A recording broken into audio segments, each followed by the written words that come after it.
So we have a robot that's trying to navigate through a grid from any of the positions allowed in that grid to a goal cell.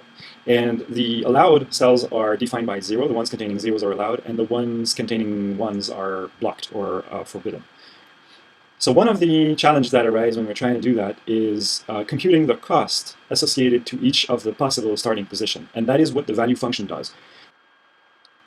Here is at the top my grid variable with zeros representing closed cells and ones representing open ones. The cost obviously to here is 1, so making a step costs us 1. The goal is the bottom right position, and I have also the delta variable representing all the moves that I can make. The compute value processes the grid and returns the value map. Each cell in the value map represents the minimum number of steps to reach the goal at the bottom right end. So the first thing that we do in the compute value function is we initialize the 2D array value to contain a very large value, like 99. So to summarize our initial point, we have our grid with zeros representing accessible cells and ones representing blocked cells, and the bottom right cell is our goal. And we have the value to the array with initialized to 99s. After initializing our value variable to contain large values, 99 in this case, we will iterate over all possible positions in our grid. The first step is to check if we have reached the goal, and if so, we will set the current cell to 0 if not set already. This part is easy. What's trickier is what comes next. So if we haven't reached the goal yet, and if we're in a cell that's considered free, so contains a 0, we will compute a new position, x2, y2, which is the initial position x and y plus the step defined in our delta variable. So we will make every possible movement in every direction.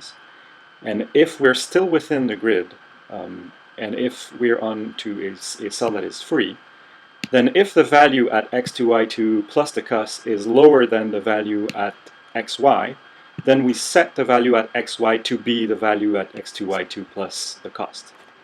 Then what we do is for each possible grid cells, we will see if we have reached the goal. So obviously the first steps we won't have reached the goal. So we go to the next part of the code that says check if it's free.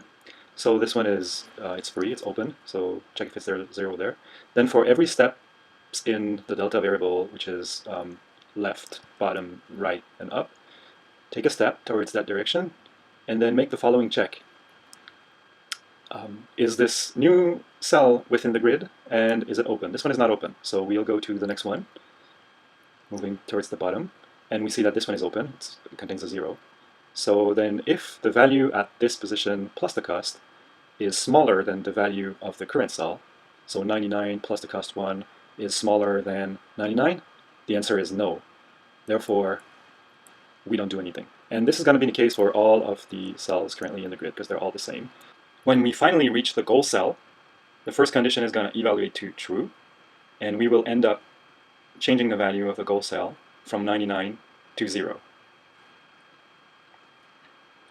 And we will restart our iteration over the entire grid. In the second iteration, right before we reach the goal, we will evaluate this cell, and we see that it's an open cell, and the next cell, which is the goal, is also open. Then we will evaluate the condition is 0 plus 1 smaller than 99, and this will be true. So we will assign 0 plus 1 to the cell that's being considered.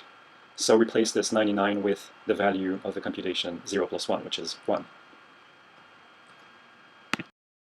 Take note of what happens to the change flag. Every time we make a change to our value to the array, we change this flag back to true. And this will make us go over every cell in the grid again.